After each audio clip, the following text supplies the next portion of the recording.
Joe, Andrew and Jess from Happy Valley Free Range Pig Farm.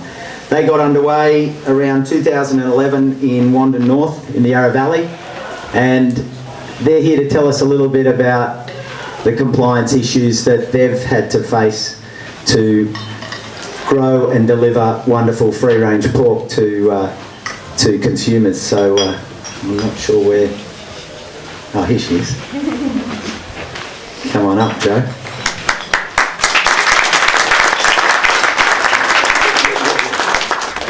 My kind of height. Yeah. Thank you.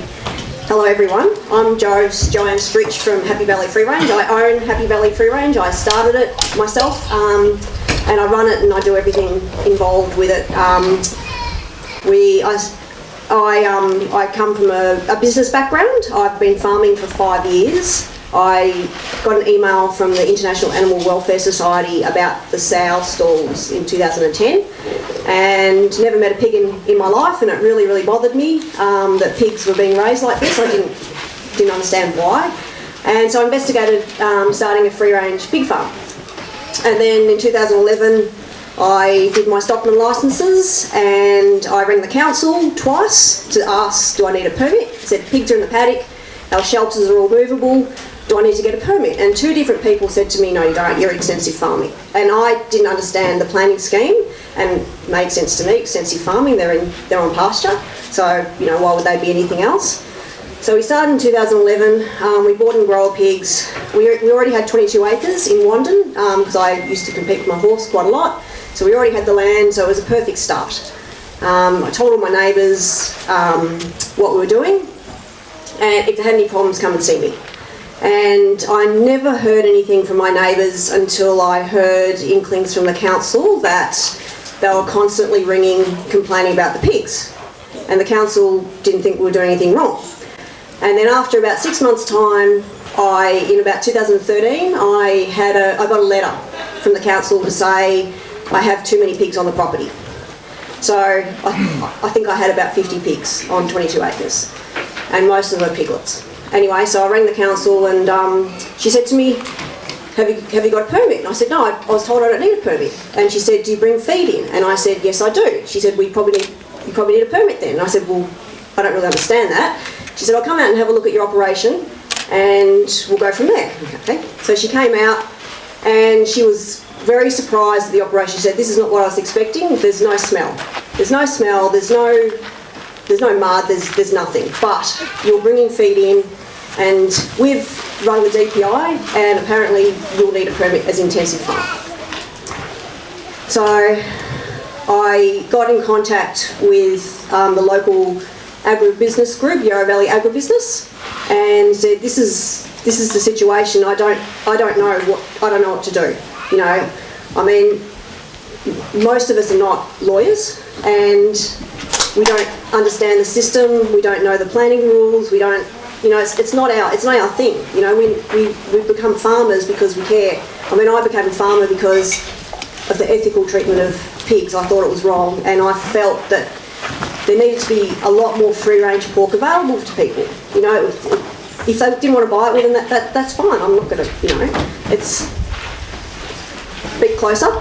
Right, is that better? Yep. Right, sorry. So I started my business based on ethical reasons. And unfortunately what happened to me could happen to any single person who starts farming. It's just one of the unfortunate things, and the Legal Defence Fund is a very, very much needed thing that gives a farmer resource to go to have support to start with, to find a way through the system and hopefully have a better outcome than what happened to me. Anyway, so the lady said that, okay, I need to get a permit, so Yarra Valley Agribusiness came on board. Yarra Valley Agribusiness was formed to be a farmer's voice to the council. So they're supposed to know what's happening in the Yarra Valley with the farming situation, and they communicate with the council. So they communicated, and the council said, well, really, we don't know what definition you are. Give us your feed records. So I did, and they couldn't make head or tails of it. And so they said the fairest thing for us to do is to go to VCAT and for VCAT to decide. And so, I mean, I was very, very naive. I didn't understand the legal system in any way, and what I found out was whoever lodges the application at VCAT rules the game. And the council lodged the application, therefore they ruled VCAT. They controlled the whole VCAT situation, and I didn't know that. So for the sake of $950, they were in control. So we eventually went to VCAT in 2015, in the middle of the year. I was advised to have a barrister. I got in a pig expert. I had a town planner as well. And the difference between intensive and extensive farming in the planning scheme is where the majority of feed comes from. And so with my pig expert, we worked out that I was bringing in 50% volume of food. And we submitted our information. It was a huge mathematical equation. It was very complex, but we submitted that to council 3 weeks before VCAT. And then they decided that, I believe, because Australian Pork Limited also co-joined 2 weeks before VCAT. I think they were worried that we were actually going to get ourselves across the line as an extensive farm. And so the council brought in a nutritionist, and Australian Pork Limited also represented themselves at VCAT. And VCAT went for 3 days. It was ridiculous. You start at 10:30 in the morning, you have to have morning tea, you have to have lunch, and you have to have afternoon tea, and then apparently you have to finish at 3:30. And that cost me $4,000 a day for the barrister. We could have congested it from 8 o'clock till 6 o'clock, got it over and done with, and moved on. But no, it had to be a drawn out process, and it was a really pretty awful experience. The nutritionist that the council brought in had a mathematical nightmare of an argument with my pig expert. And I mean, it's my farm, I know what we're doing, and I couldn't keep up with it. Australian Pork Limited basically said that free-range farming is more environmentally damaging than intense so-called shed farming, and that all pig farms should be classed as intensive and have a permit and have regulations and control put across them. And that's what they wanted. So we went away thinking pretty much we'd lost, because the nutritionist stated, because the VCAT person asked them, what does the 50% volume of food mean? What does that mean in nutritional terms? And he said that in his opinion that means 58 to 62% nutritional value for the pigs. And in her report she decided that at the end of the day she couldn't work it out either, so she went to the dictionary, and the dictionary definition for food was nutrition. And so therefore we were over the 50%. So we were classed as intensive farming. And so then the council said, because they already had a plan B, and the plan B was within the green wedge that I'm in, there's 6 green wedges in the Shire of Yarra Ranges, 3 of which you can't have a permit for intensive farming. So there's an extra clause in the planning scheme. So they decided that they were going to go to the public, and they were going to get rid of this clause so I could apply for a permit as an intensive farm. And so they launched this big campaign, and all the tree huggers, apologies anyone, came out of the forest of Mount Dandenong and said, we don't want animals in sheds. Well, hello. Neither do we want animals in sheds. We didn't want to be classed as intensive farming. That's not what we think intensive, we don't think we're intensive farming.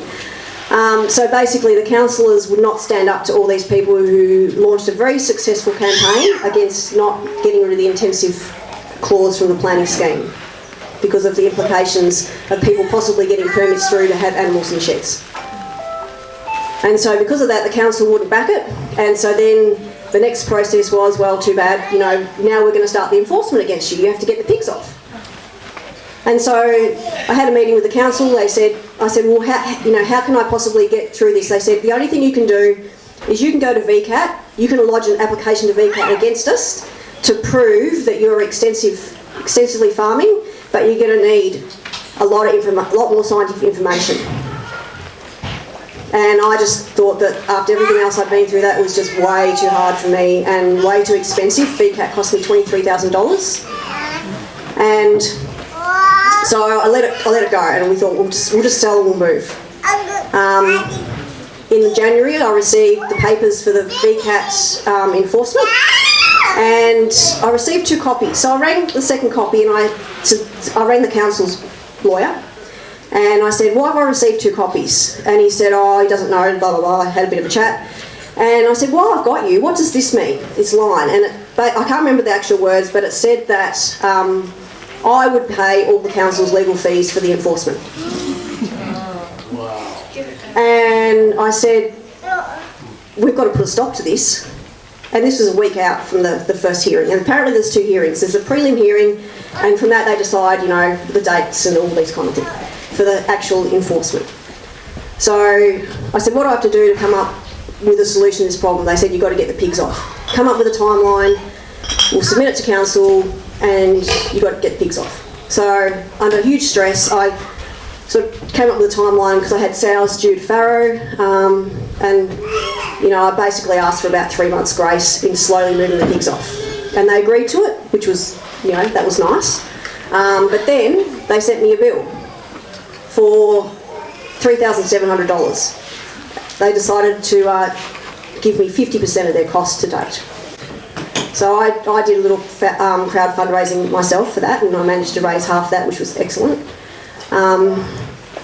So I had to get the pigs off. We were also renovating to sell, because we obviously, you know, our house wasn't finished. We wanted to get top dollar. We needed top dollar to do the move. And we sold. We bought a new farm in Gippsland. I wouldn't recommend that anybody ever move farms. It's the worst thing ever. And we've only just moved the last lot of pigs out of the Yarra Valley this past week to the new farm. And I have applied for a permit as intensive farm. It's taken 5 months so far for the new council to get through, and we think it's going to be through next week. So my situation, I mean, I didn't know anything about the legal world. I didn't know anything about VCAP, didn't know anything about the planning definitions as they are and how it all works. The one good thing that's come out of my situation is that the government, because they've basically opened up a can of worms, because they've said that food means nutrition. So there's a whole stack of farming practices across a whole, you know, broad spectrum of animals that are now, you know, potentially intensive and need permits. And so the government's stepped in. They're changing the whole intensive, extensive definitions. It's not been released yet what they're coming up with. Now, the last thing I heard was that they've finished all their reports, and they're looking for people to help implement it. So, you know, it's taken forever. I wanted it to be like over in 6 months, so I didn't need to apply for an intensive farming permit, because I still don't think that I'm intensive, but that's how it is. So, yeah. But it's great that everyone's here today, and I think that the way through this situation is to stick together and, you know, I mean, Joel's fantastic. He articulates how farmers feel in their hearts and why they farm, and we need that. And we've got to stick together and yeah, definitely be a support crew for people that are potentially going to face the same situation as what I've faced. And, you know, it's not a fair situation. And to sell your farm that you've been at for 16 years, all your memories are there, you know, you've had animals for years that are buried there, you know, that's a hard thing to leave behind. And there's a lot of farmers that are like that lose their farms, and, you know, they've got more than just animals buried there, you know, it's pretty bad. So thank you everyone.